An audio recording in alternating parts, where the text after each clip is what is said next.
इसमें वो चेंजेस कराने के लिए मेरे को 70 to 80,000 रुपीज स्पेंड करने पड़ रहे हैं भाई। हमारे सामने जो हेडलाइट है, हेडर है, ये पता है कितने का पड़ता है?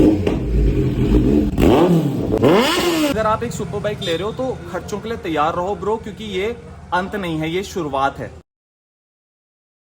तो अब मैं आपको बता देता हूँ कि यार टोटल कॉस्ट ना मुझे पड़ कितनी रही है। बॉस, जब मार्केट में हम जाते हैं ना दो पहिया वाहन लेने के लिए, जो कॉस्ट हमें पड़ती है लगभग स्कूटी की, एक डिसेंट स्कूटी एक्टिवा हो गया, आपका ड्यू हो गया, मतलब जो पावरफुल स्कूटीज हैं, टू व्हीलर्स हैं, वो हमें पड़ जाते हैं 70-80,000 रुपीज तक के। उसमें हमें 80,000 में एक पूरी गाड़ी मिल रही है, समझ रहे हो? एक पूरी स्कूटी मिल रही है, एक अपना सेपरेट इंजन, प्रॉपर एक गाड़ी हम घर लेके आ रहे हैं रजिस्टर करा के। और यहाँ पे सिर्फ इस क्लच प्लेट का और इसके मेंटेनेंस चार्जेस का, Z900 सुपर बाइक कावासाकी, इसका सिर्फ मेंटेनेंस चार्ज रनिंग का जो पड़ रहा है, क्योंकि जब रन करेगी तो ये सारी चीजें तो भाई हर बाइक में होती है ना। जैसे मेरे पे हिमालयन थी तो उसमें मैं हर बार जब ट्रिप के बाद कौन साइड बदलवाना पड़ता था, सारी चीजें होती थी।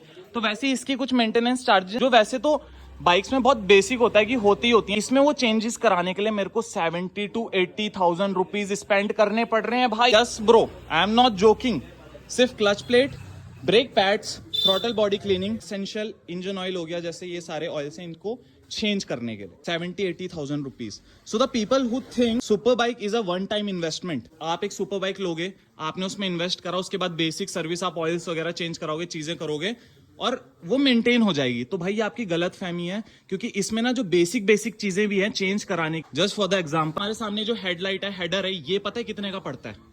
गैस करो यार, गैस करो कितने का होगा? 70,000। बहुत, मैंने पहले ही ऊपर बढ़ा दिया है, तो आप समझ सकते हो कि मैं इससे ऊपर ही जाने वाला हूँ। 70, 80, 90, 100, 150 ब्रो, सिर्फ इस चीज का, समझ रहे हो? जो चीज अगर हम हिमालयन या नॉर्मल बाइक्स में देखें 200-300 सीसी वाली, लाइक ड्यूक भी हो गई, केटीएम हो गई, सब में ये चीजें जो है ना, ये थाउजेंड्स के अंदर में ये चीजें 5,000, 10,000, 15,000 मैक्सिमम। बट यहाँ देखो, यहाँ लाखों में बात होती है भाई, लाखों में। ये समझ लो कि if you are buying a super bike, you should have the equal amount of money that you have invested in that bike. Like if you are buying that bike for 13 lakh rupees, separately at least you should have 5 lakh rupees in your pocket extra, जो आप उसे लेने के बाद उसके maintenance में, उसको चलाने में, और अगर आप लॉन्ग टूर्स कर रहे हैं तो समझ लो ये खर्चे बढ़ते जाएंगे ब्रो। मैं तो सिटी के अंदर चला रहा हूं, तब मेरी ये हालत है कि मुझे 70-80 हजार रुपए इसमें डालने पड़ रहे हैं। तो ये सोचो, अगर आप इसको लेके लॉन्ग टूर्स में जा रहे हो तो what would be the situation, आपको मेंटेनेंस में कितना पैसा लगने वाला है। जब मेरा शहर के अंदर रह के 70-80 हजार रुपए लग रहा है 1000, 2000, 3000 किलोमीटर चलाने का, तो अगर लॉन्ग टूर्स में आप जा रहे हो जहां पे 700-800 किलोमीटर आप डेली चलाते हो, तो फिर क्या खर्चा आएगा भाई। कुछ लोगों को ना बहुत आज शौक लगा होगा ये चीज सुन के, क्योंकि लोगों को ना ये चीजें यूट्यूब में कल सर्च कर रहा था, क्योंकि मेरे साथ खुद ये इवेंट ना बहुत अनसर्टेनली हुआ अचानक से, कि भाई पूरी क्लच प्लेट चली गई, और आइडिया ही नहीं था कि कहीं ना कहीं बजट इतना एक्सीड हो जाएगा। प्रोबेबली ये पता था कि यार सस्ती नहीं होती हैं, इसमें कुछ भी चीजें जो बदलती हैं, इसके जितने भी पार्ट्स आते हैं सुपर बाइक के, हायर सीसी बाइक्स के, इनलाइन 4 सिलेंडर बाइक्स के, वो बहुत एक्सपेंसिव होते हैं in comparison to the bikes which are available in the market. तो भाई उम्मीद नहीं थी, पर जैसे सरप्राइज जिसे हम कहते हैं ना, कभी कभी जन्मदिन पे मिलता है, और कभी कभी क्या होता है कि चलते चलते ही मिल जाता है। ना जन्मदिन होता है, ना दिन होता है तुम्हारा, लेकिन तुम्हें मिल जाता है सरप्राइज। तो वही हुआ हमारे साथ, सरप्राइज मिल गया। जब ली है तो इसको पालना जरूरी है, इसकी केयर करना जरूरी है, तो इसको इस स्थिति में तो मैं छोड़ नहीं सकता था। तो मैंने सोचा कि क्यों ना इसमें सेकंड सर्विस भी कंप्लीट करा ली जाए लगे हाथ, जब ब्रेक पैड का काम और इसका क्लच किट है वो जब चेंज हो ही रही है तो साथ ही साथ। तो बस यही सीन है मेरे भाई। मैंने कहा एक बार आपको ना क्विक अपडेट दे दूं कि फिलहाल क्या सीन चल रहा है, क्योंकि मेरी रिएक्शन वीडियो के बाद ना कोई वीडियो अभी तक पोस्ट नहीं हुई है। तो बहुत लोगों के मन में क्वेश्चन चल रहा होगा कि भाई बाइक कहाँ गायब हो गई, क्योंकि रिएक्शन वीडियो बनाने के बाद तो बैक टू बैक वीडियोस आनी चाहिए ना, 1-2 रिएक्शन वीडियोस, 1-2 व्लॉग्स तो और पोस्ट होने चाहिए ना। बस मेरा यही कहना है आपसे कि आपको लिटरली बिलीव नहीं होगा किस मोमेंट पे मेरे साथ ये सीन हुआ है। जब मेरी रिएक्शन वीडियो निकली, मैंने अपना सारा किट कुट, अपना पूरा थीम तैयार कर लिया था, तो एक रिएक्शन वीडियो मैंने बना ली थी।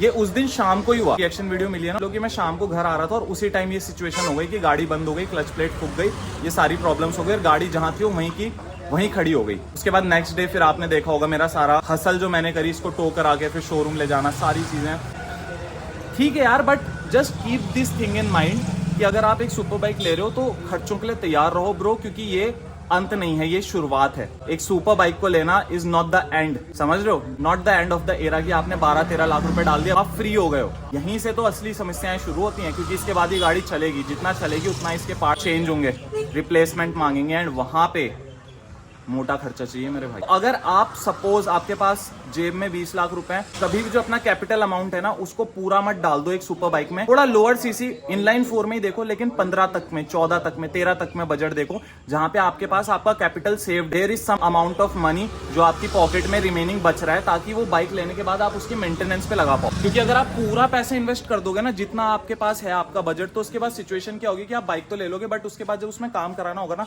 तो आपकी जेब खाली होगी। एंड उस समय फिर आपके पास 2 ही ऑप्शन होंगे, या तो उस गाड़ी को खड़े रखो जब तक आप मनी अरेंज नहीं करते, या फिर आप उसे सेल कर दो, जो बहुत दुखद चीज होती है। एक एज अ राइडर मैं बता सकता हूँ, Z900 ली ना, उस टाइम मेरे पास चॉइस थी कि मैं Z1000 ले सकता था, मेरे पे ऑप्शन था कि मैं Z1000 के लिए जा सकता था, बट मैं इसलिए नहीं गया क्योंकि मेरे को ये सारे ना प्रोज और कॉन्स माइंड में चल रहे थे कि यार मैं अगर इसको लूंगा तो इसमें खर्चे लगेंगे, और खर्चे आ गए ब्रो, खर्चे पड़ गए। ठीक है, मैंने क्विक अपडेट दे दिया। फिलहाल यहाँ पे ना मैं शूट नहीं कर सकता हूँ, थोड़ा भाई लोगों की अपनी प्राइवेसी है। मैंने आपको क्विक अपडेट के लिए मैंने भैया को स्पेशली बुलाया कि यार प्लीज मेरे को एक बार वर्कशॉप दिखा दीजिए, मेरे को दिखा दीजिए सिचुएशन क्या है अभी गाड़ी की। होपफुली जिस हिसाब से भाई लोग बता रहे हैं, तो ये कल या परसों तक ये गाड़ी ना पूरी तैयार होके हमारे हाथ में आ जाएगी। तो अब आपको इंतजार नहीं करना पड़ेगा, 2 या 3 दिन का इंतजार है मेरे दोस्तों। जितना आपको इसका इंतजार है ना, उससे ज्यादा मुझे है, क्योंकि ये मेरी जान जिगर से लगा हुआ एक छोटा सा टुकड़ा है मेरे जिगर का, जो मैंने यहाँ छोड़ा हुआ है काम कंप्लीट करवाने के लिए। तो मुझे रात में सोते हुए भी कई बार इसके सपने आते हैं, ये नींद में आके मुझे जगाती है।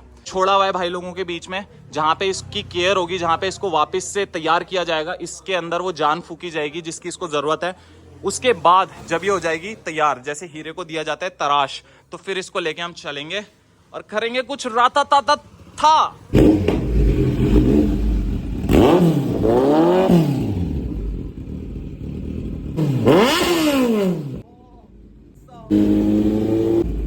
शेट भाई शेट, मतलब ऐसे ही नहीं कहते भाई कि जेट इंजन की तरह कहीं ना कहीं इनके इंजन में पावर होती है, बस उसको निकालने की देरी, थोड़े से मॉड्स करने की देरी होती है, और उसके बाद ये जो डिसेंट मॉन्स्टर है ना, ये एग्रेसिव मॉन्स्टर में कन्वर्ट हो जाता है। भाई क्या चीज बनाई है भाई जापानीज ने, क्या मशीन्स तैयार करी है, क्या इंजन बनाया है, क्रेजी भाई। पैसा लगता है पर वसूल है, वसूल है, 100 बार कबूल है।